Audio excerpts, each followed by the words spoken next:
बिस्मिल्लाहिर्रहमानिर्रहीम। तो last class में जो है इन्वेस्टमेंट प्रॉपर्टी का बेसिक कॉन्सेप्ट डिस्कस करने के बाद कुछ डेफिनेशन पढ़ने के बाद हम कुछ और मजीद बातें यहाँ से आगे कंटिन्यू करने जा रहे हैं। देखें, हमने लास्ट क्लास में पढ़ी इन्वेस्टमेंट प्रॉपर्टी की डेफिनेशन से कुछ पॉइंट एक्सट्रैक्ट किए थे हमने। तो इन्वेस्टमेंट प्रॉपर्टी लैंड और बिल्डिंग है, या दोनों हो सकते हैं इकट्ठे, या उनका कोई हिस्सा हो सकता है। हेल्ड बाय ऑनर, आप उसको होल्ड करते हैं बतौर ऑनर या फिर बतौर लेसी किसी से लीज पे लेकर। ये आपकी कैपेसिटी है कि आप किसी भी इन्वेस्टमेंट प्रॉपर्टी को किस हैसियत से ओन करते हैं। टू अर्न रेंटल्स, मकसद क्या है उसको होल्ड करने का, ताकि आप उससे रेंट अर्न करें, या फिर उसकी कैपिटल एप्रिसिएशन, यानी कि वक्त गुजरने के साथ उसकी वैल्यू में क्या हो, इजाफा हो, ताकि आप उस पर कैपिटल गेन अर्न कर सकें। rather than for use in production or supply of goods and services for administration purpose or sale in the ordinary course of business। ये सारी डेफिनेशन आपको समझा दी गई थी। तो इस डेफिनेशन से हमने क्या एक्सट्रैक्ट किया था कि जो प्रॉपर्टी ऑनर ऑक्यूपाइड है वो इन्वेस्टमेंट प्रॉपर्टी नहीं है। अच्छा, जो प्रॉपर्टी इन्वेंट्री है, अगर आप बिल्डर हैं, डेवलपर हैं, तो जो प्रॉपर्टी इन्वेंट्री है आपके लिए, वो लैंड और बिल्डिंग जो आप बनाकर बेचेंगे, आप बिल्डर का काम करते हैं, तो लिहाजा आपके लिए भी लैंड और बिल्डिंग जो है वो इन्वेस्टमेंट प्रॉपर्टी नहीं है, बल्कि क्या है, इन्वेंट्री है। अच्छा, सेकंड पॉइंट थोड़ा डिस्कशन रिक्वायर्ड है, इसलिए कि आपके पास स्कोप नहीं है IFRS 16 का, लेकिन फिर भी बात करूंगा। बेटा, IFRS 16 के लिहाज से लीज की कितनी टाइप्स हैं? दो टाइप्स हैं। एक कहलाती है ऑपरेटिंग लीज, एक कहलाती है फाइनेंस लीज। ये बात दिमाग में बिठा लीजिए अभी आप। क्यों कहलाती है, कैसे कहलाती है, वो सारी बहस FAR 2 में होगी, अभी नहीं हो सकती। लेकिन सिर्फ दिमाग में इतना बिठाना है आपने कि लीज की कितनी टाइप्स बेटा, लीज की कितनी टाइप्स बेटा, लीज की कितनी टाइप बेटा? दो टाइप्स। एक ऑपरेटिंग लीज, दूसरा फाइनेंस लीज। क्लियर? अच्छा, अगर आप एक प्रॉपर्टी, सुने अब, अगर आप एक प्रॉपर्टी के ऑनर हैं और आप अपनी प्रॉपर्टी लीज पर दे देते हैं, तो आप रेंटल्स तो अर्न कर रहे हैं। लेकिन अगर आपकी लीज क्लासिफाई होती है बतौर फाइनेंस लीज, तो फाइनेंस लीज में अजम्पशन ये होती है कि जिस चीज एसेट को आपने लीज पे दिया है, उसका कंट्रोल आपके पास से चला गया है। तो जिस चीज का कंट्रोल आपके पास चला गया वो आपके लिए एसेट ही नहीं रहा ना, ये एसेट रहा? बताइए।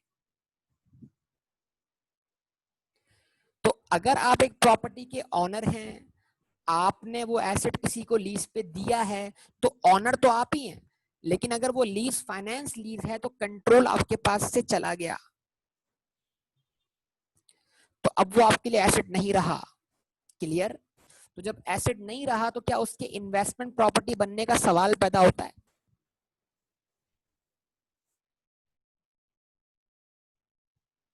जब एसेट ही नहीं रहा, तो क्या उसके इन्वेस्टमेंट प्रॉपर्टी बनने का सवाल पैदा होता है बेटा? नहीं होता ना। इसका मतलब क्या है, वो एसेट जो आपने रेंटल टू अदर्स कर दिया, लेकिन वो जो रेंटल टू अदर्स का एग्रीमेंट था वो फाइनेंस लीज था, तो फिर वो आपके लिए इन्वेस्टमेंट प्रॉपर्टी नहीं, क्योंकि फाइनेंस लीज पर एसेट का कंट्रोल जो है वो ऑनर के पास से चला गया, लेसोर के पास से चला गया। किसके पास गया? लेसी के पास। क्लियर? ठीक है। अब जिसके पास चला गया है वो उसको यूज करेगा। अब जिसके पास कंट्रोल है वो लेसी है, वो उस प्रॉपर्टी को होल्ड करता है बतौर लेसी। अब अगर वो बतौर लेसी उस प्रॉपर्टी को इस्तेमाल करता है फॉर सेलिंग, एडमिन, प्रोडक्शन, तो फिर वो उसके लिए ऑनर ऑक्यूपाइड प्रॉपर्टी बन जाएगी। लेकिन अगर वो लीज पे लेके आगे लीज पे दे देता है और कंट्रोल उसके पास से नहीं जाता, तो बतौर लेसी वो वही प्रॉपर्टी उसके लिए क्या बन जाएगी? Investment property. क्या ये बात क्लियर होती है बेटा सबको? चले, गुड, बहुत बड़ी बात है, बहुत अच्छी बात है। अच्छा, मैं एक प्रॉपर्टी का ऑनर हूं और वो प्रॉपर्टी मैंने आगे लीज पे दी है, और वो लीज जो है वो फाइनेंस लीज नहीं है, बल्कि कौन सी लीज है? Operating lease. तो ऑपरेटिंग लीज पर उस प्रॉपर्टी को लीज पे देने के बावजूद भी कंट्रोल जो है वो ऑनर के पास ही है। तो अगर लीज ऑपरेटिंग लीज है, तो फिर बतौर ऑनर अगर मैंने कोई प्रॉपर्टी ऑपरेटिंग लीज पर आगे दी है, जब बतौर लेसी मैंने किसी से प्रॉपर्टी लीज पे लेके आगे ऑपरेटिंग लीज पे दे दी है, तो फिर वो प्रॉपर्टी मेरे लिए क्या है बेटा? Investment property. समझ पा रहे हैं बात को? तो ये छोटे छोटे पॉइंट्स हैं, इनको दिमाग में रखिएगा। उम्मीद करता हूं आप इन पॉइंट्स को दिमाग में रखेंगे। ठीक है, आगे बात बढ़ा रहा हूं।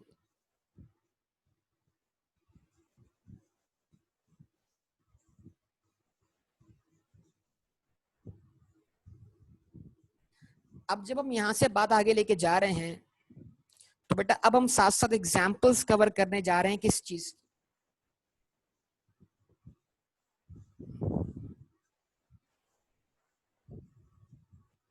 Examples of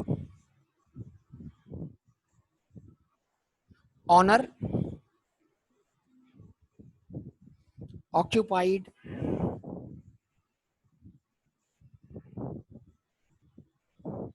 property. Examples of owner occupied property, वो कौन कौन सी सिचुएशन है, वो कौन कौन सी सिचुएशन है जिसमें हम प्रॉपर्टी को ऑनर ऑक्यूपाइड प्रॉपर्टी बोलेंगे। ठीक है,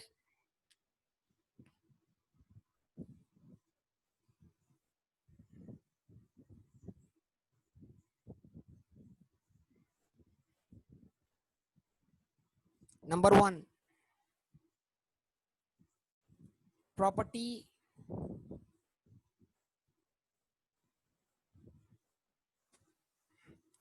that is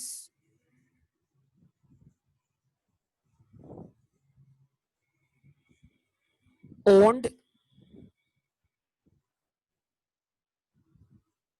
property that is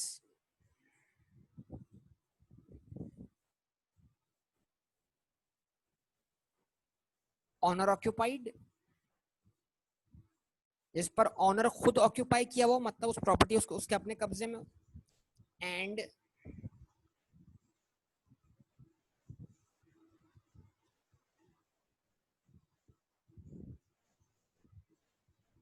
awaiting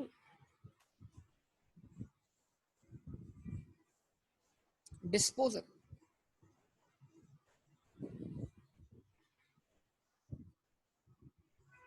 यानी कि वो प्रॉपर्टी जो पहले आपके यूज में थी, लेकिन इससे पहले वो आपका एडमिन ऑफिस था, वो प्रॉपर्टी पहले आपका वेयर हाउस था, वो प्रॉपर्टी पहले आपका फैक्ट्री थी, लेकिन अब वो फैक्ट्री, वो वेयर हाउस, वो एडमिन ऑफिस आपने बेचने के लिए रख दिया है। ठीक है, यानी आप उसका फौरी तौर पे, यानी अगर अगर आप उसको खाली करते करके उसकी लॉन्ग टर्म एप्रिसिएशन करते हैं तो अलग बात है, लेकिन आपने खाली करते क्या बोल दिया कि भाई इसको बेचना है, डिस्पोज ऑफ करना है। तो अगर आपने किसी भी ऑनर ऑक्यूपाइड प्रॉपर्टी को डिस्पोजल के लिए पर्पस के लिए रख दिया तो फिर वो भी ऑनर ऑक्यूपाइड प्रॉपर्टी है, मतलब I-16 में फॉल करने वाले किसी प्रॉपर्टी को आपने अवेटिंग फॉर डिस्पोजल रख दिया है तो स्टिल वो इन्वेस्टमेंट प्रॉपर्टी नहीं कहलाएगी, जब तक कि वो रेंटल टू अदर्स ना हो जाए या फिर उसको आप कैपिटल एप्रिसिएशन के लिए ना छोड़ दें। ख्याल रखिएगा इस बात का, ये 2 पॉइंट्स बड़े इंपॉर्टेंट है। नंबर 2,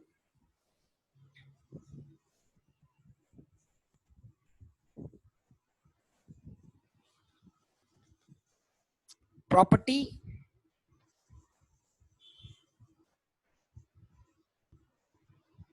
held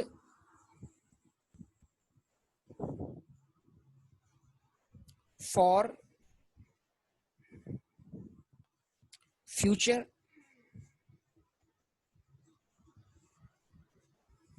as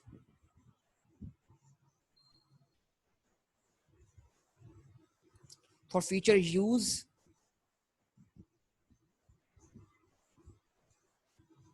as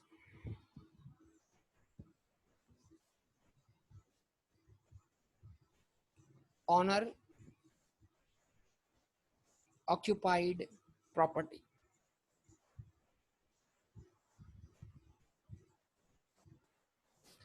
अगर एक प्रॉपर्टी आपके पास मौजूद है जिसपे मुस्तकबिल में आपने अपना वेयर हाउस बनाना है, जिसपे मुस्तकबिल में आपने अपना फैक्ट्री लगाना है, जिसपे मुस्तकबिल में आपने अपना एडमिन ऑफिस बनाना है, तो बेटा ऐसी प्रॉपर्टी भी ऑनर ऑक्यूपाइड प्रॉपर्टी है, उसको भी आप इन्वेस्टमेंट प्रॉपर्टी नहीं बोल सकते।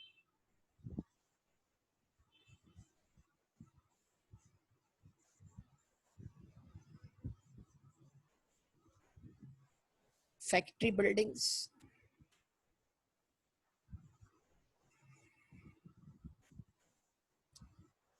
और शॉप्स,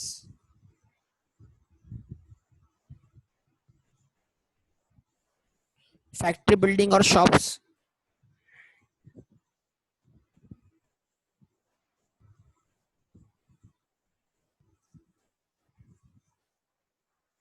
जब फैक्ट्री के साथ क्या होता है, एम्प्लॉय हाउसिंग सोसाइटी बनी होती है। एम्प्लॉय हाउसिंग वो घर जिसमें एम्प्लॉय रहते हैं, रेजिडेंशियल कॉलोनीज बनी होती है, एम्प्लॉयज की बनी होती है कि नहीं बनी होती, बताइए। क्या एम्प्लॉयज की रेजिडेंशियल कॉलोनीज नहीं बनी होती बेटा? जवाब दीजिए आप लोग, रिस्पॉन्स करें बेटा। बनी होती है ना? हाँ, तो क्या वो मतलब यानी वो प्रॉपर्टी जो एम्प्लॉयज को आपने रहने के लिए दी है वो भी ऑनर ऑक्यूपाइड प्रॉपर्टी कहलाएंगे। मतलब वो प्रॉपर्टी भी इन्वेस्टमेंट प्रॉपर्टी में कवर नहीं होगी। उसकी मेन वजह क्या है? अगर वो लोग आपके एम्प्लॉय ना होते तो क्या वो प्रॉपर्टी उनको रहने के लिए देते? तो वो प्रॉपर्टी आपने उनको रहने के लिए दी है एम्प्लॉय होने की वजह से। इवन यहां तक कि आप उससे उसका रेंट भी चार्ज करते हो, इसको भी ऐड कर लें, भले रेंट भी चार्ज करते हो तब भी वो इन्वेस्टमेंट प्रॉपर्टी नहीं है। यानी वो घर जो एम्प्लॉयज को रहने के लिए दिए हुए, भले उनसे उनका रेंट भी चार्ज किया जाए तब भी वो इन्वेस्टमेंट प्रॉपर्टी में कवर नहीं होगा।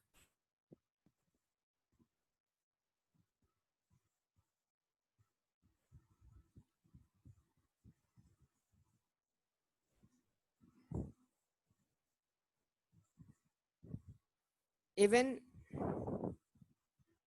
एम्प्लॉय इवन एम्प्लॉयज पे रेंट, भले एम्प्लॉयज क्या करते हो रेंट पे करते हो तब भी। उसके बाद नंबर 5,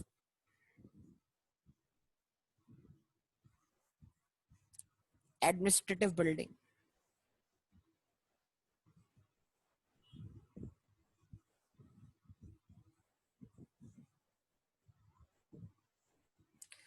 ठीक है जी, वो तमाम बिल्डिंग जो आपके एडमिशन पर्पस के काम आ रही है वो भी आपके लिए बेटा ऑनर ऑक्यूपाइड प्रॉपर्टी नहीं है। तो अब सवाल ये कि सर एग्जांपल्स आपने दी, पहला आपने एग्जांपल दी, क्या क्या आपके लिए इन्वेस्टमेंट प्रॉपर्टी नहीं है? फिर आपने एग्जांपल दी क्या आपके लिए ऑनर ऑक्यूपाइड प्रॉपर्टी है? अब एग्जांपल दे दी जाए किस हवाले से कि भाई मतलब ये हमने क्या कर दिया, सिचुएशंस देख ली हमने कि कौन कौन से केसेस में हमारे लिए प्रॉपर्टी जो है वो यानी ऑनर ऑक्यूपाइड प्रॉपर्टी है या इन्वेस्टमेंट प्रॉपर्टी नहीं है। तो अब साथ साथ आखिर में उन सिचुएशंस को भी कंक्लूड कर दिया जाए जिसमें एक प्रॉपर्टी आपके लिए क्या होगी, ऑनर ऑक्यूपाइड प्रॉपर्टी कहलाएगी।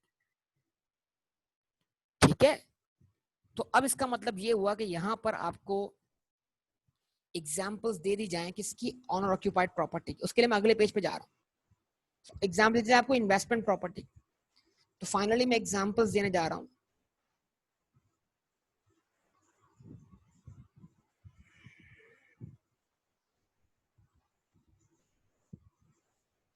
Examples of investment property.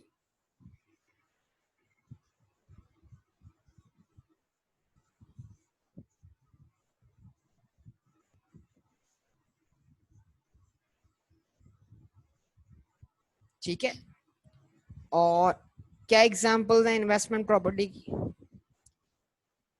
तो आप जरा सोचिए। नंबर 1,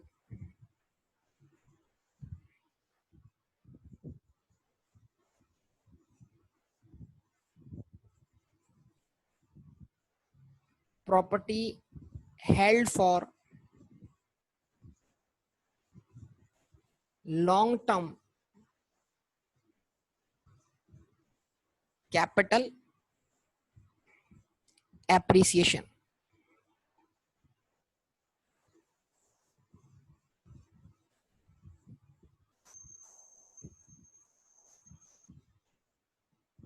ठीक है जी, अगर किसी प्रॉपर्टी को आप होल्ड करते हैं बतौर ऑनर या बतौर lessee for what, long term capital option, यानी मतलब शॉर्ट टर्म में सेल नहीं करेंगे। अगर शॉर्ट टर्म में सेल करना है तो आपके लिए इन्वेंट्री है, ठीक है। इन्वेंट्री है क्या हमारे लिए करंट एसेट है ना, तो अगर आप उसको शॉर्ट टर्म में सेल करते हो मतलब वो इन्वेंट्री ट्रीट हो जाएगी आपके लिए। यानी आप अगर एक प्रॉपर्टी खरीदते हैं वेरी शॉर्ट टर्म में सेल करने के लिए, शॉर्ट टर्म में सेल करने के लिए, ताकि वो बिक जाए 3 महीने में, 4 महीने में, 6 महीने में, या बिल्डिंग कंस्ट्रक्ट होते ही वो बिक जाए 2 महीने में, 3 महीने में, इसका मतलब क्या हुआ, आप यहाँ पर उसको इन्वेंट्री की तरह ट्रीट कर रहे हैं।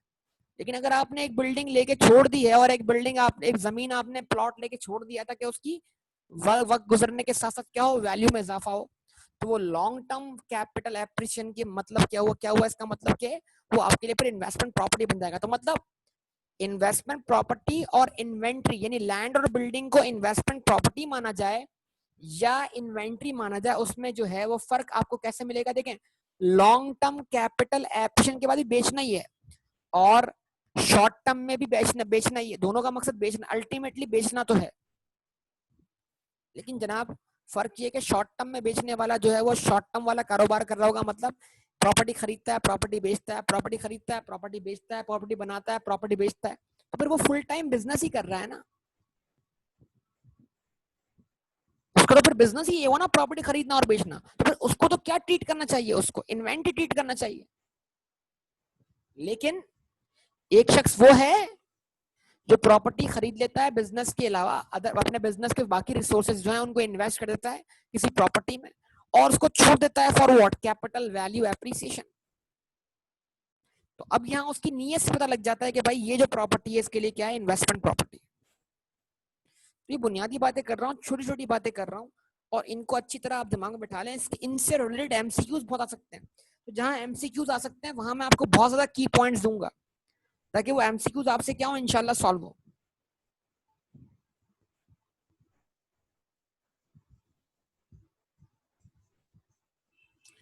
नंबर 2,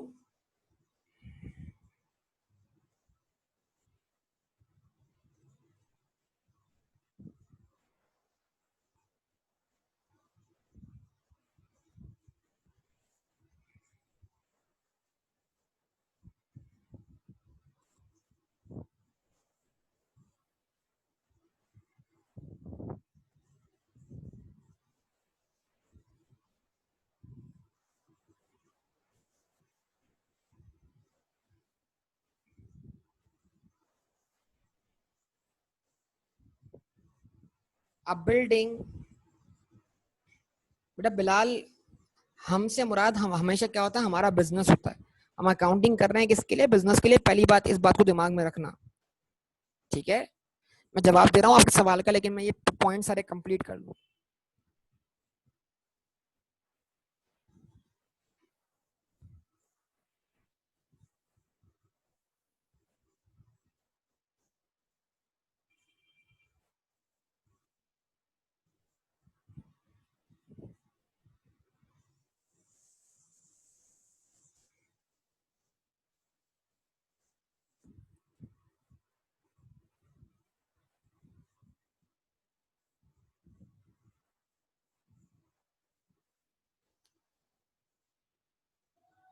अब property, that is what, property, a building owned और lease hold.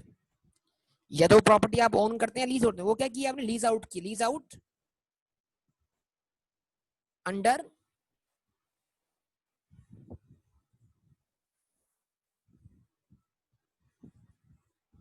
Operating lease.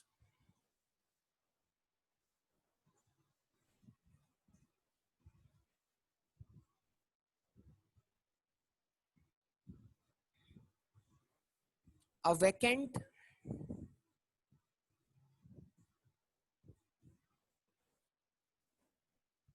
A vacant building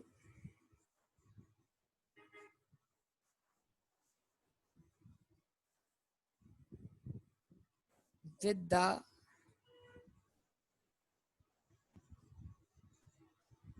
intention to lease out। आपके पास अगर एक खाली बिल्डिंग पड़ी हुई है जिस पर आपका इंटेंशन है उसको रेंट पे देने का, तब भी वो आपके लिए क्या बन जाएगी, इन्वेस्टमेंट प्रॉपर्टी बन जाएगी। लेकिन अगर आपका इंटेंशन उस पर क्या है, वेयर हाउस बनाने का, हेड ऑफिस बनाने का, अभी वो वैकेंट है, लेकिन आपका इंटेंशन अगर उसमें क्या है, वेयर हाउस बनाने का, ऑफिस बनाने का, फैक्ट्री लगाने का, तो फिर वो आपके लिए ऑनर ऑक्यूपाइड प्रॉपर्टी कहलाएगी। तो मतलब अगर एक बिल्डिंग वैकेंट है तो उस पर आपकी नीयत देखी जाएगी कि आपकी नीयत क्या है। ठीक है, यहां तक बात समझ में आती है बेटा? बिलाल, आपको थर्ड पॉइंट में अपने सवाल का जवाब मिला होगा मेरे ख्याल से। यस और नो बिलाल? ठीक है, उसके बाद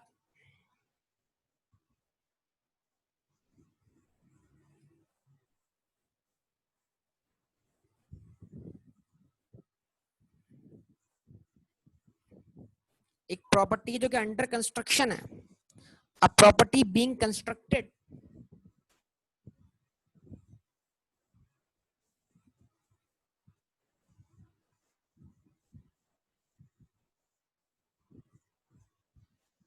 अ प्रॉपर्टी बीइंग कंस्ट्रक्टेड और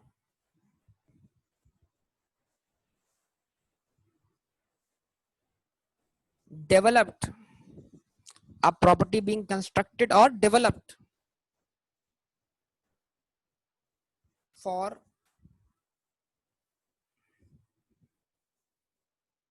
future use as investment property।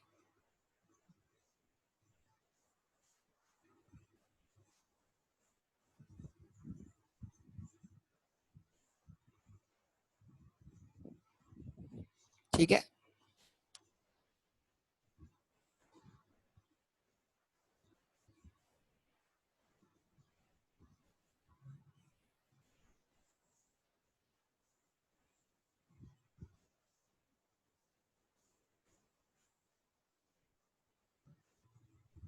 Number 5,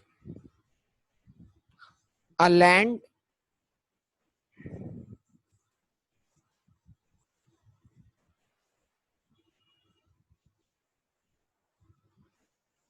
whose use is undecided। आपके पास खाली जमीन पड़ी हुई है, लेकिन अब तक आपने तय नहीं किया कि भाई जमीन का करना क्या है।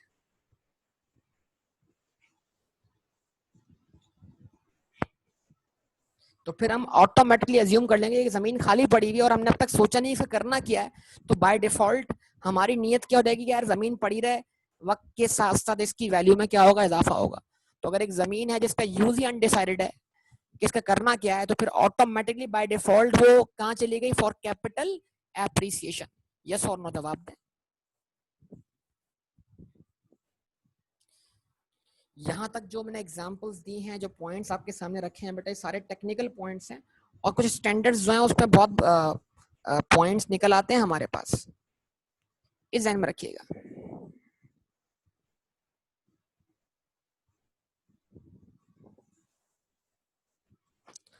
ठीक है, यहाँ तक कोई मसला हो तो बताइए।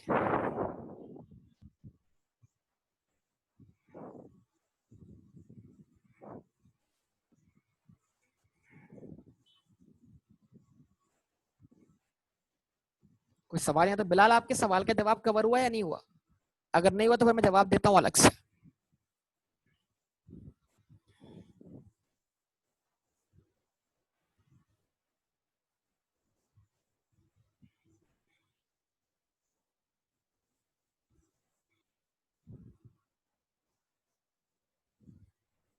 हाँ बिलाल बेटा।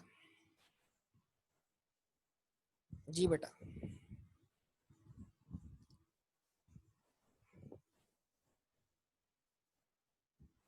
आप अपना वाला सवाल जरा मुझे एक दफा फिर मैसेज पे भेज देना बेटा, व्हाट्सएप पर। यहाँ वो सवाल ऊपर निकल गया।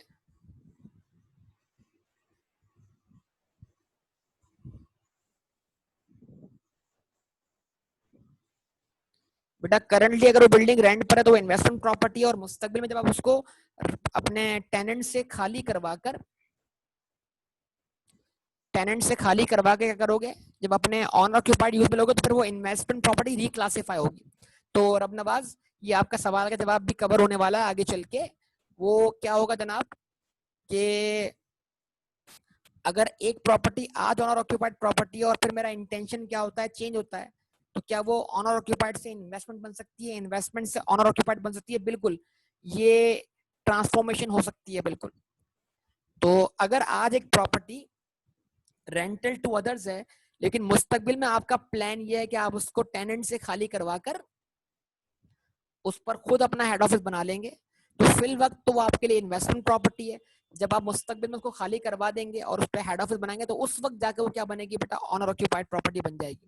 तो ये सारी बातें कवर करते हैं हम, ठीक है अपना बात बेटा, आ गई बात समझ में? जवाब दे दो मुझे साथ साथ। अच्छा, एक सवाल और आया, ऊपर चला गया वो सवाल।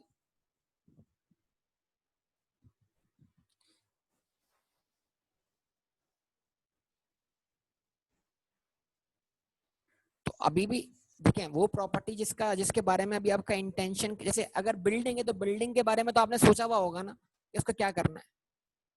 बिल्डिंग एक बनाई है आपने, या बिल्डिंग खरीदता बंदा क्यों है, किसी मकसद के लिए खरीदता है ना। तो क्लियरली आपको पता है कि बिल्डिंग में क्यों खरीद रहा हूं। तो यानी मकसद ना पता होना सिर्फ लैंड के लिए हो सकता है, जमीन में क्यों खरीद रहा हूं। चलो आगे चल के अभी अभी खरीद लेते हैं, चलो आगे चल के सोच लेंगे क्या करना है। लेकिन बिल्डिंग जब इंसान खरीदता है तो उसका मकसद होता है कि भाई यहाँ मैंने अपना हेड ऑफिस बनाना है, यहाँ मैंने वेयर हाउस बनाना है, यहाँ मैंने फैक्ट्री लगानी है, या फिर मैंने इसको रेंटल टू अदर्स करना है, या फिर मैंने इसको खरीद के छोड़ देना है फॉर व्हाट, कैपिटल एप्रिसिएशन।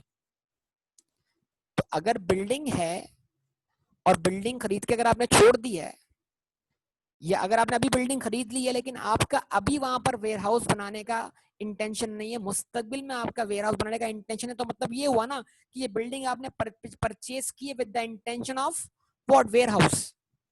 तो फिर ये आपकी ऑनर ऑक्यूपाइड प्रॉपर्टी है, फिर ये इन्वेस्टमेंट प्रॉपर्टी नहीं है, ठीक है बेटा। ऑपरेटिंग लीज में ऑनर के पास से एसेट का कंट्रोल नहीं जाता। तो अगर मैं बतौर ऑनर एसेट लीज पे देता हूं बतौर ऑपरेटिंग लीज, तो फिर जो प्रॉपर्टी मैंने लीज पे दी वो मेरे लिए इन्वेस्टमेंट प्रॉपर्टी बन जाएगी।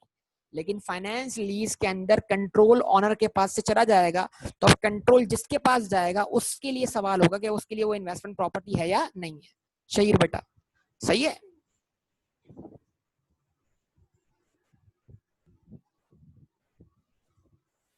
बेटा यहां तक सारे कॉन्सेप्ट क्लियर चल रहे हैं, मुझे आप बता दें, रिस्पॉन्स कर दें प्लीज।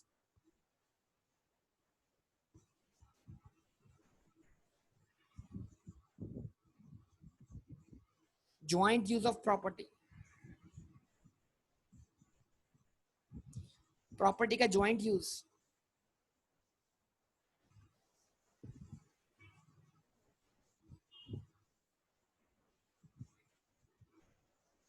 ज्वाइंट यूज क्या है प्रॉपर्टी का, क्या मतलब है इस बात का, ज्वाइंट यूज ऑफ प्रॉपर्टी?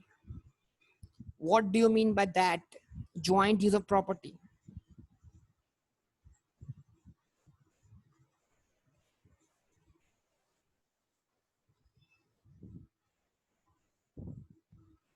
बोलिए।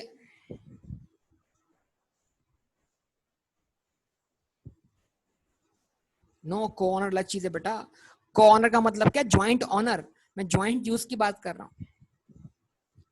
Properties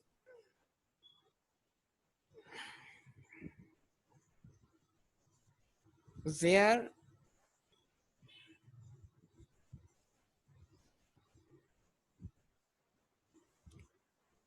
part appears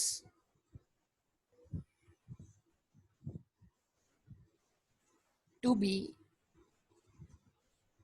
investment property,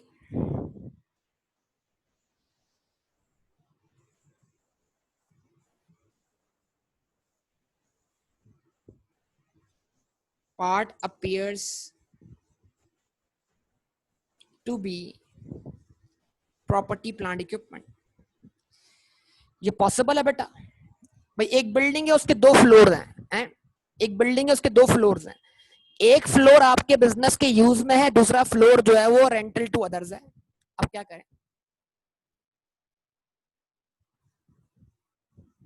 building आप खुद ऑन करते हैं पूरी की पूरी, बिल्डिंग का आधा हिस्सा आपके अपने यूज में 50% और आधा हिस्सा रेंटल टू अदर्स है, तो क्या करें?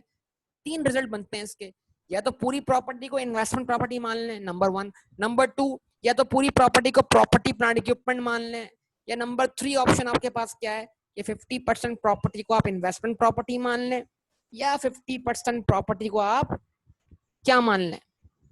ऑनर ऑक्यूपाइड प्रॉपर्टी मान लें, यानी प्रॉपर्टी प्लांट इक्विपमेंट मान लें।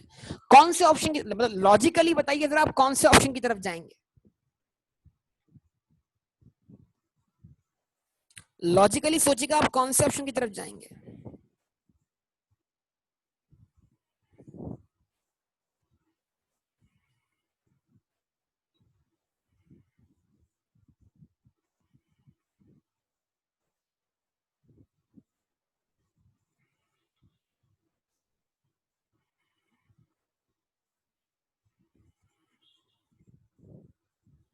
जवाब दें बेटा।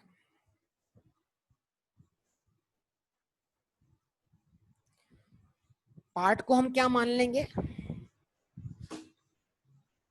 पार्ट को हम क्या मान लेंगे?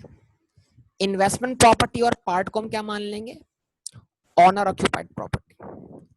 लेकिन इसमें एक रिजल्ट और हो सकता है कि पूरी प्रॉपर्टी को हम क्या मान लें? पूरी प्रॉपर्टी को हम क्या मान लें? Owner occupied property. अब ये बड़ा टेक्निकल मसला है, जरा इस टेक्निकल मसले को आप समझिएगा, अच्छी तरह सुनिएगा बेटा। क्या सुनेंगे इस मसले को, आप बताइए। आप मुझे जवाब देंगे सब लोग जो मैं आपसे पूछ रहा हूं इस बात का।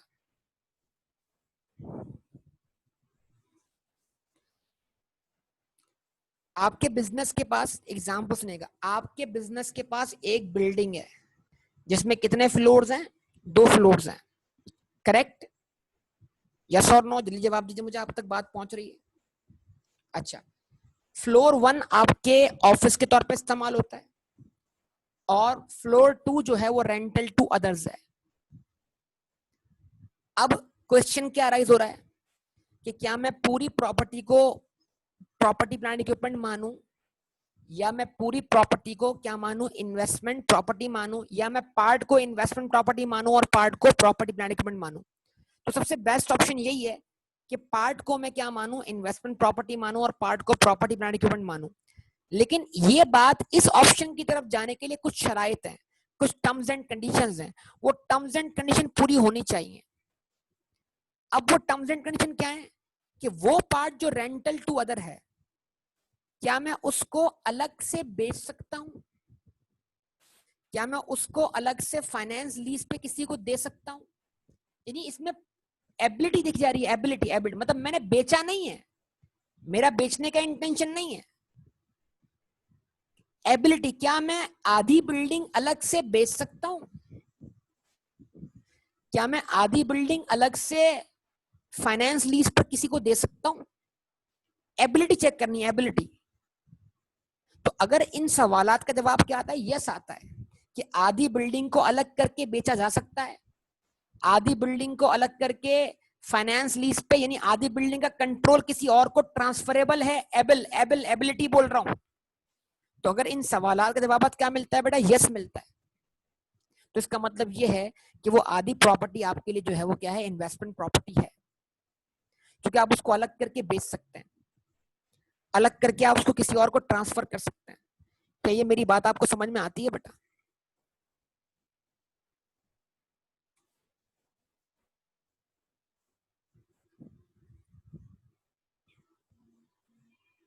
सही है। तो ये जो सेल करने वाली बात है, या यानी लीज, फाइनेंस लीज पे देने वाली बात है, सिर्फ चेक है।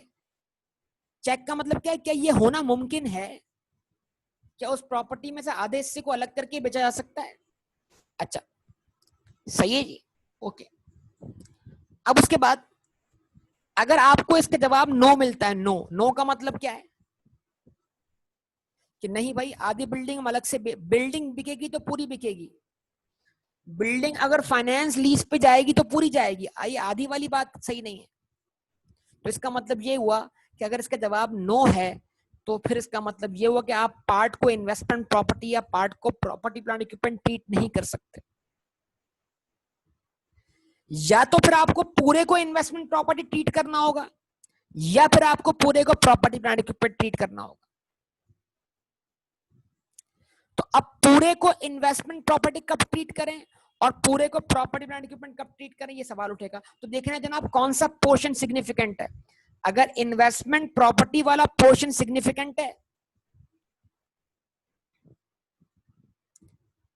तो फिर इसका मतलब क्या हुआ, आप पूरी प्रॉपर्टी को इन्वेस्टमेंट प्रॉपर्टी मान लें, और अगर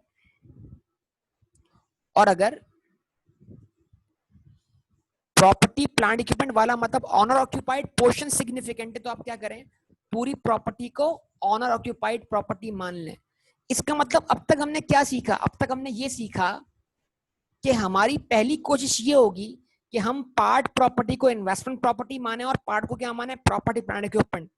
इस कोशिश के लिए हमें कुछ क्राइटेरिया देखने की जरूरत है कि क्या जो पार्ट हमने रेंटल टू अदर्स कर दिया है, क्या हम वो किसी और को बेच सकते हैं, या किसी और को हम वो फाइनेंस लीज पे दे सकते हैं। अगर इसका जवाब यस आता है तो फिर हम पार्ट प्रॉपर्टी को इन्वेस्टमेंट प्रॉपर्टी और पार्ट को प्रॉपर्टी प्लांट इक्विपमेंट ट्रीट कर सकते हैं। लेकिन अगर इसका जवाब नो आता है तो फिर हमें दोनों में से कोई एक ट्रीट करना होगा पूरी प्रॉपर्टी को। इसकी एक और एग्जांपल लेते हैं, एक बिल्डिंग है 10 फ्लोर्स हैं, उसके 10 फ्लोर्स, 10 में से 2 फ्लोर्स आपके बिजनेस के यूज में है, ऑनर ऑक्यूपाइड है, और 8 फ्लोर्स जो है वो रेंटल टू अदर्स हैं या कुछ खाली पड़े हुए हैं। यस और नो जवाब दीजिए मुझे आप। अब सवाल है कि जो 8 फ्लोर्स खाली पड़े हुए हैं क्या उनको आप अलग से किसी को बेच सकते हैं या अलग से आप उनको किसी को फाइनेंस लीज पे दे सकते हैं। अगर आंसर यस है तो उन 8 फ्लोर्स को आप क्या मान लें, इन्वेस्टमेंट प्रॉपर्टी मान लें, और 2 फ्लोर्स को क्या मान लें आप, ऑनर ऑक्यूपाइड मान लें। लेकिन अगर इसका जवाब नो मिलता है तो फिर बताइए कौन सा पोर्शन सिग्निफिकेंट है, 8 फ्लोर्स या 2 फ्लोर्स, 8 फ्लोर्स। तो अब आप इस केस में क्या करें, अब आप इस केस में पूरी प्रॉपर्टी को क्या माने बेटा, इन्वेस्टमेंट प्रॉपर्टी मान लें। कुछ समझ पा रहे हैं मेरी बात को आप लोग, विच पोर्शन इज सिग्निफिकेंट। ठीक है, तो अब हमारे पास कोई गाइडलाइन तो अवेलेबल नहीं है, लेकिन हमने परसेंटेज ऑफ प्रॉपर्टी देके डिसाइड कर लिया। तो उम्मीद करता हूं बेटा ये मेरी सारी बातें आपको समझ में आ रही होंगी। यहां तक कोई सवाल हो तो पूछिए आप लोग बेटा।